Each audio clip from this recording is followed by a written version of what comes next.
Bonsoir à toutes et à tous et bienvenue dans cette nouvelle édition du journal. Il est 19 h. Merci de votre fidélité. Soula Mohamed Lanrif, vice-président de l'association des usagers de la route, nous accompagnera tout au long de cette édition. Bonsoir. Bonsoir. Nous reviendrons avec vous sur l'actualité juste après les titres de ce jeudi 25 septembre.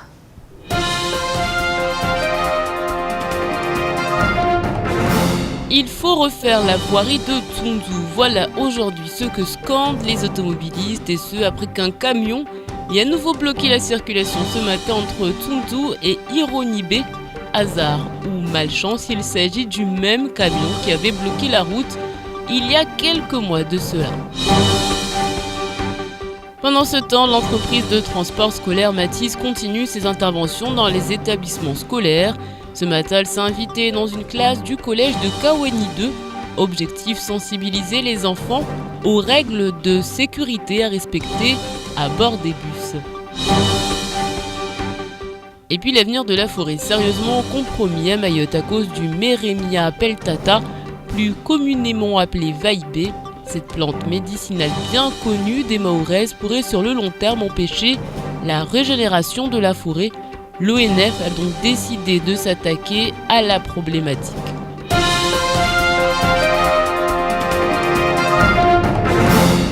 C'est l'histoire d'un camion porte-conteneurs se dirigeant vers Ironibe, mais dès le premier virage, l'engin s'est arrêté en plein milieu de la chaussée, l'arrière de la remorque, beaucoup trop longue, s'étant littéralement plantée dans le bitume en raison du dénivelé et de l'angle imprimé par la courbe. Pas de chance, il s'agit du même camion qui avait bloqué la circulation de la route il y a quelques mois de cela. Les images sont signées à Bassaliti. Cette fois-ci, les automobilistes ont de la chance. Le camion bloque la chaussée, mais n'est pas complètement couché, comme ce jour de 22 mai. Encore une fois, l'étroitesse de ce virage est pointée du doigt, mais le propriétaire a également une part de responsabilité, car c'est le pneu de son véhicule qui a lâché. Néanmoins, le poids du véhicule n'est pas un facteur négligeable. Il va falloir du temps pour dégager la voie. Yani litaliwe wavo ilipare de lola peu mana la ojeli on floko coupe bani wa yanu wafungu de virage nsifikiramba itambu yo kayatsoka mana nsifikiramba lo wastido handa la tido wa vili be kila kativo kavula wa huwa makamio wavo na magari tamagari matiti. Rapidement, un gendarme arrive sur place. La circulation alternée s'organise. Pour les véhicules de petite taille, ça passe. Mais c'est lorsqu'il est question de bus que la situation se complique, surtout à la sortie des écoles. Unainuka kama namne walioengezewa bana kumwemba bwashonga yeye waengeze parelo bima garaso engeze hatu be class ko la sele hule bisibone ka subira ngala wasili ngona tsali ko basala ne ra retard toujours for dire zieta la contrôler sola wa occasion ba midi à 1h voilà c'est moi toi comment on a fait parelo. En mai dernier, le propriétaire avait dû payer une facture plutôt salée lorsqu'il a fallu déplacer son véhicule. En attendant, ils sont nombreux à ne pas avoir pris le risque et avoir contourné l'obstacle en passant par le centre, Kombani ou Kahani. A noter que la circulation aura été rétablie dans l'après-midi, mais décidément, les automobilistes n'ont pas eu de chance aujourd'hui. Embouteillage monstre ce matin en plein cœur de Mamoudzou. Regardez plutôt ces quelques images tournées ce matin aux alentours de 9 h. Un amphidrome du service de transport maritime a présenté des problèmes moteurs, le laissant atterrir sur le quai Colas assez lourdement, il faut le dire. L'intégralité du trafic a donc aussitôt été transférée vers la gare maritime et le quai 5-5 a rapidement indiqué un communiqué du Conseil général. À 10 h, la situation n'était toujours pas rétablie. Le manège a duré plusieurs heures avant que le trafic ne revienne à la normale. Et puis pendant ce temps, Matisse sensibilise les enfants au respect des règles de sécurité à l'intérieur des bus scolaires. Une campagne qui se poursuit. Ce matin, c'est au collège de Kaweni 2 que les agents de l'entreprise se sont rendus. À leur côté, Camille Leca et Abbas Saliti. Attentifs, concentrés, Ces élèves de 6e regardent un film d'un genre particulier ce matin. C'est un film pédagogique que leur propose l'entreprise de transport scolaire Matisse. À travers 5 minutes d'images en situation, il a vocation à sensibiliser ces jeunes aux différentes règles à respecter à bord des bus scolaires. Sécurité, mais aussi savoir-vivre, voici les bases. Et à la sortie, les collégiens l'ont bien compris. Je vais me mettre en ligne et dire bonjour et sortir ma carte. Et puis sortir mon sac et avoir mon sac dans la main et s'asseoir et mettre la ceinture. J'ai compris qu'il ne faut pas jeter des trucs dans le bus, il ne faut pas manger ni de frapper les autres. Il faut toujours mettre son ceinture. Après la théorie, la pratique. Mana wakatemba mweswa walombole walolo wule de tsotinino wazo itu fe okadimu donc wala obligé wala okadimu wala wana air tu peux respirer. Les 2 agents de médiation ont aussi emmené les élèves à bord d'un bus pour leur apprendre les premiers gestes de sécurité et d'évacuation en cas d'incendie. Et pour cette nouvelle intervention en milieu scolaire, Matisse n'a pas choisi le collège de Kawini 2 par hasard. Le collège Kawini 2 accueille principalement des élèves de Majika Vokoropa, qui est à l'heure actuelle le plus gros point d'arrêt scolaire de l'île, avec 1700 élèves transportés par jour. Et on se rend compte qu'au quotidien, sur le terrain, le matin, au ramassage, c'est très compliqué, les gamins se poussent, il n'y a pas d'ordre dans les montées, etc. Donc on a choisi en priorité de revenir sur le collège K2. Avec tout ce travail de prévention, le transporteur scolaire espère généraliser les bons comportements à bord des bus qui transportent chaque jour près de 21 000 élèves.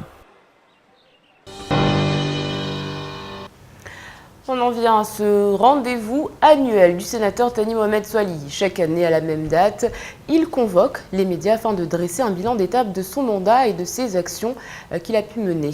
Le parlementaire n'a pas dérogé à la règle, martelant « Expliquer ce que l'on a fait, c'est le premier devoir d'un élu de rendre compte ».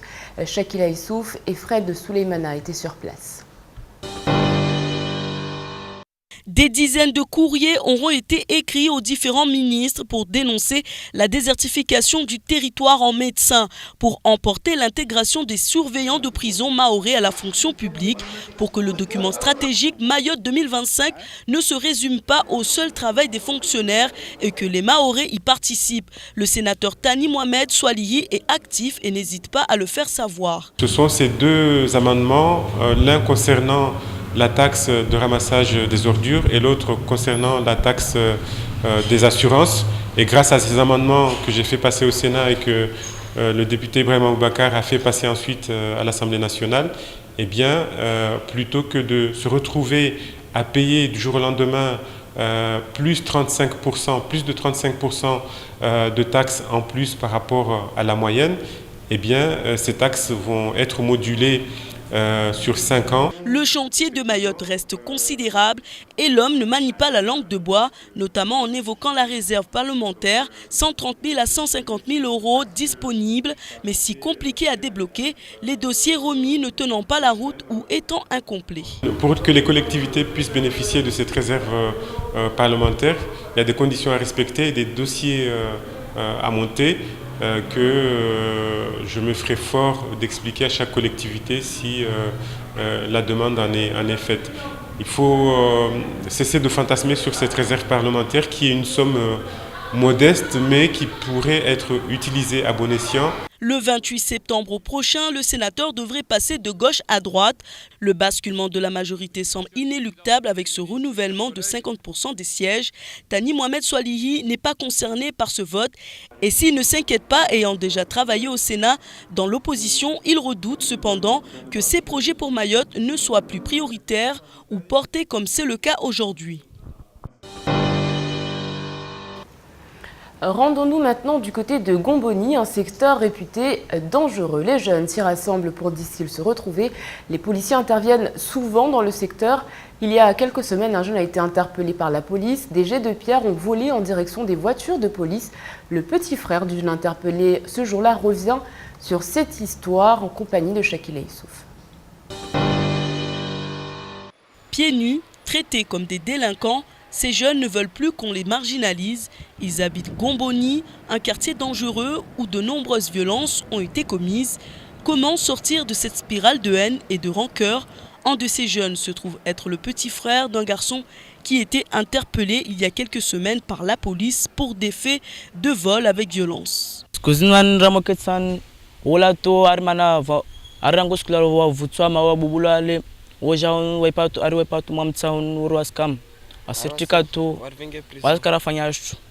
Aujourd'hui, ces jeunes de Gomboni s'expriment pour espérer faire entendre leur voix.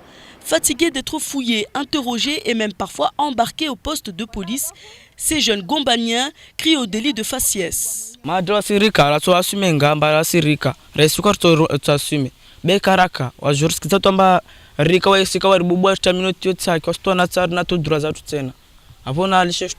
Taxés de voleurs, de violeurs, de dealers, des jeunes souvent déscolarisés qui se disent mal aimés, pris dans un engrenage d'un système qui tend à se déshumaniser.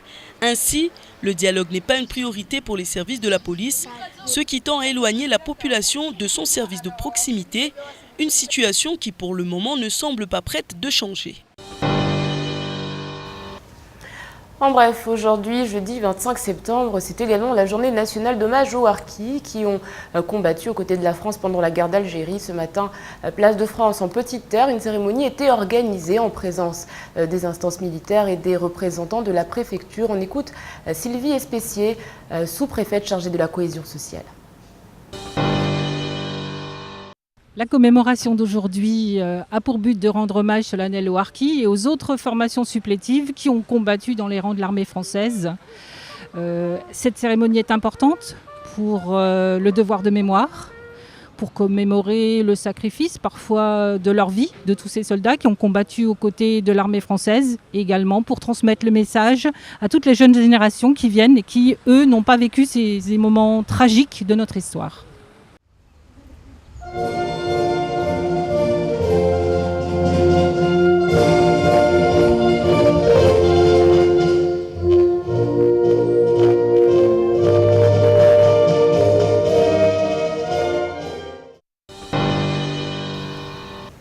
Des propos qui ont donc été recueillis par Camille Leca. Il est 19h13, l'heure pour nous de faire un point sur le reste de l'actualité.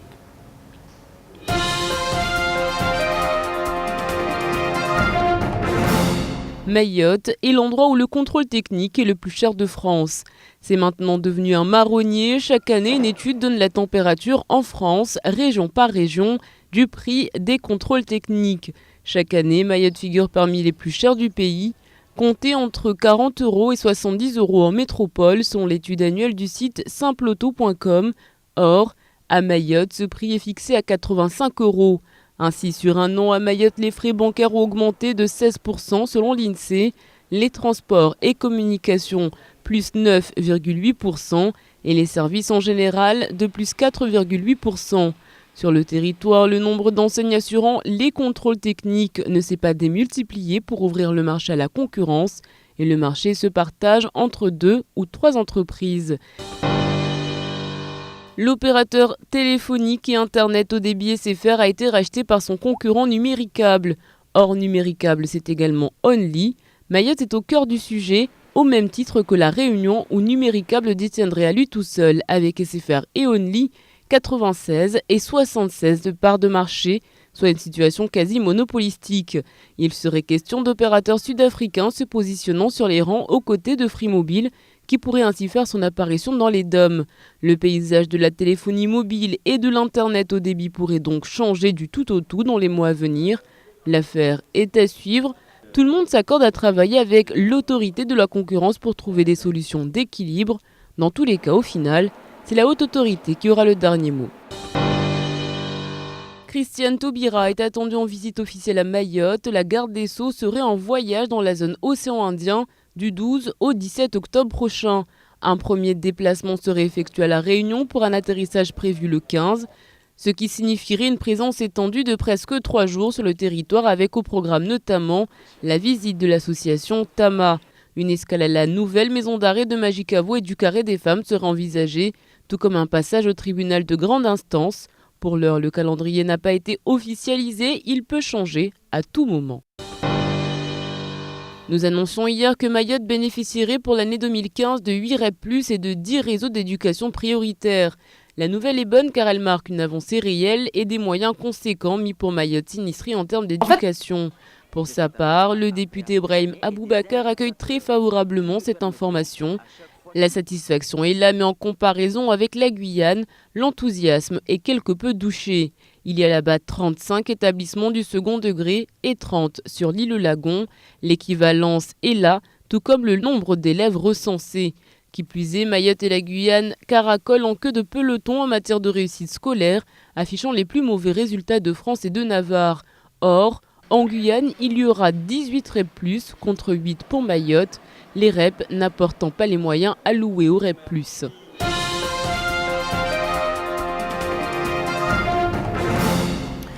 Pendant 15 jours, il a étudié le va-et-vient dans son milieu naturel. Lui, c'est Jacques Tassin, écologue du CIRAD, un chercheur de renommée internationale. Il a sillonné les sentiers du Benara et son constat est sans appel. Le va-et-vient, cette liane envahissante, commet en ce moment une véritable invasion végétale au détriment des autres espèces. Regardez plutôt ce reportage sur des images signées à Bassaliti. Pour 2 €, vous repartez avec votre va-et-vient. Vendue principalement au marché, cette plante est bien connue des femmes de l'île. On lui prête des vertus thérapeutiques, médicinales, et les femmes enceintes en font des tisanes qu'elles consomment pendant plusieurs semaines. Le va-et-vient est un remède. Il nettoie l'estomac. Les femmes enceintes en boivent. C'est grâce au va-et-vient qu'on est en bonne santé, qu'on n'attrape pas froid. C'est pour ça que j'en vends. Problème, le va-et-vient se développe sur les arbres et entraîne leur mort. Cela empêche la régénération des zones effondrées sur un laps de temps encore inconnu. La situation que j'ai observée, c'est une situation qui me semble extrêmement sérieuse, dont même je ne parviens pas à comprendre que le milieu naturaliste ne sonne pas lui-même la sonnette d'alarme. On a une forêt qui est en train de s'effondrer, on la voit s'effondrer. Un phénomène qui s'est amplifié dans les 20 dernières années. On peut laisser faire les choses, c'est sûr qu'on ne peut pas prévenir l'avenir. Moi, il me semble que l'avenir est sérieusement compromis. Les gestionnaires des forêts publiques de Mayotte sont très préoccupés par cette extension qui ne cesse de se développer, et ce depuis une vingtaine d'années. Aujourd'hui, une étude est donc menée pour connaître le mode de propagation de la plante. Cette étude permettra de préciser les modes d'action à entreprendre afin de préserver la biodiversité de Mayotte. Je vous le disais en début de journal, Soula Mohamed de Lyon Riffé, notre invité. Monsieur le vice-président, bonsoir.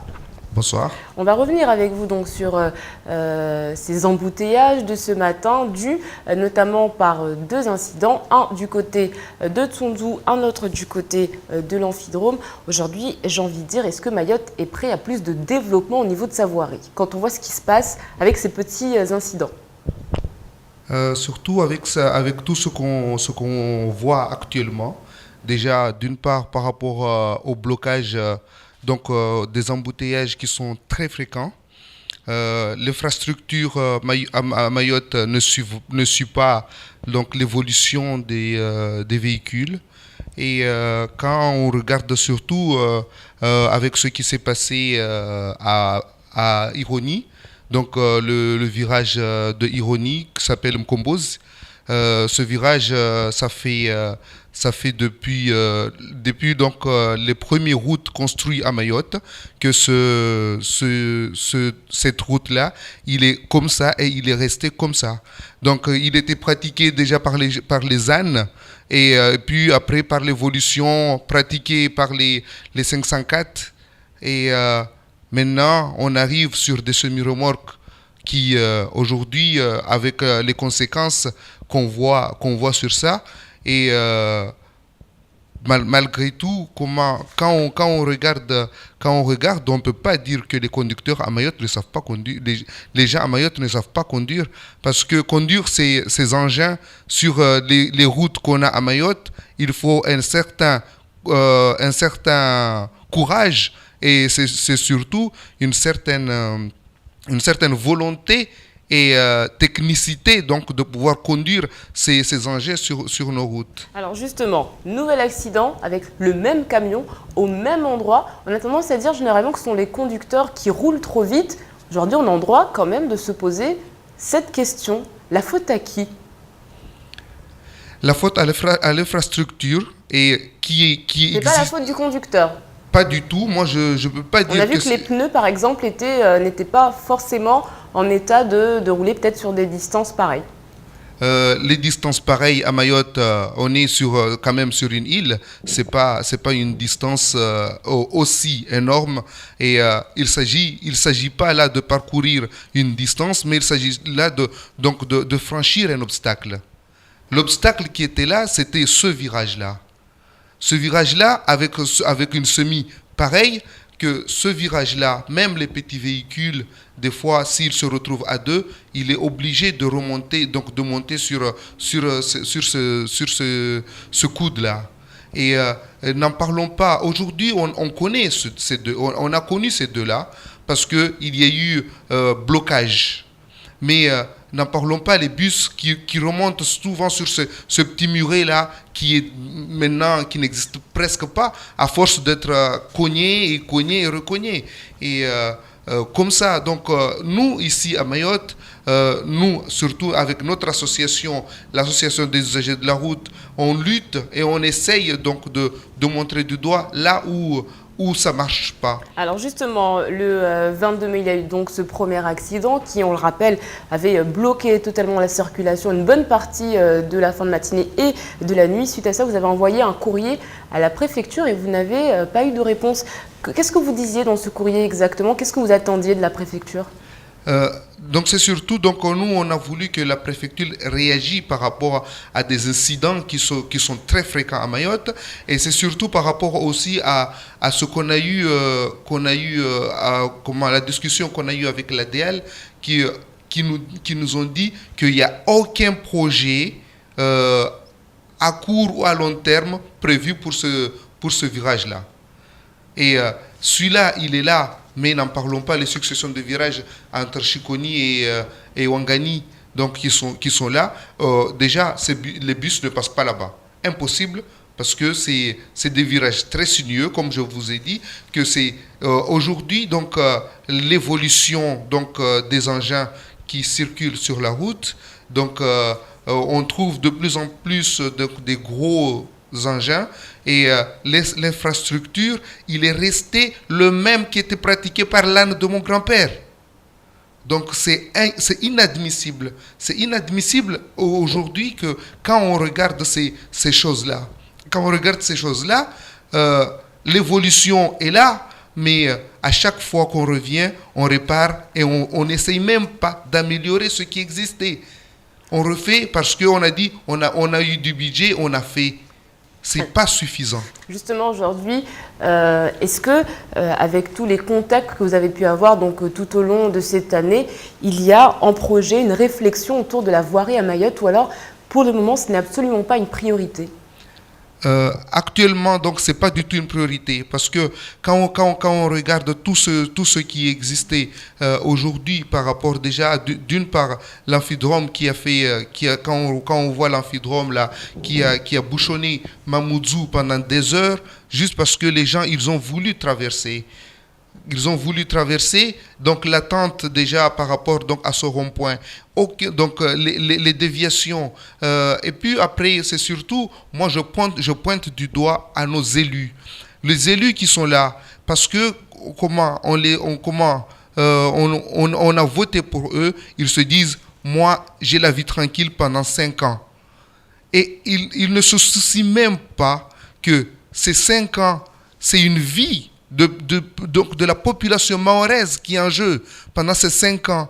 Et il est temps à ce qu'on soit intelligent, à ce qu'on demande aussi des comptes au lieu de faire des grèves inutiles sur certaines choses qu'on ne voit pas. Et il faudrait demander des comptes à nos élus qui sont là et qui ne font rien juste parce qu'ils se contentent de voir et de dire 5 ans, je ne serai pas là, ou peut-être je serai reconduit, mais la population mahoraise, je trouve, ils les prennent en otage. Alors justement, on l'a vu, dès qu'il y a un accident, dès qu'il y a un incident, dès qu'il y a un souci, au cœur de Mamoudzou, c'est toute une île finalement qui est paralysée, qui circule au ralenti. Est-ce que ce n'est pas aussi la faute aux usagers finalement, qui ne remontent pas assez leurs doléances? On parle d'élus, mais il y a également des usagers qui peut-être subissent la fatalité.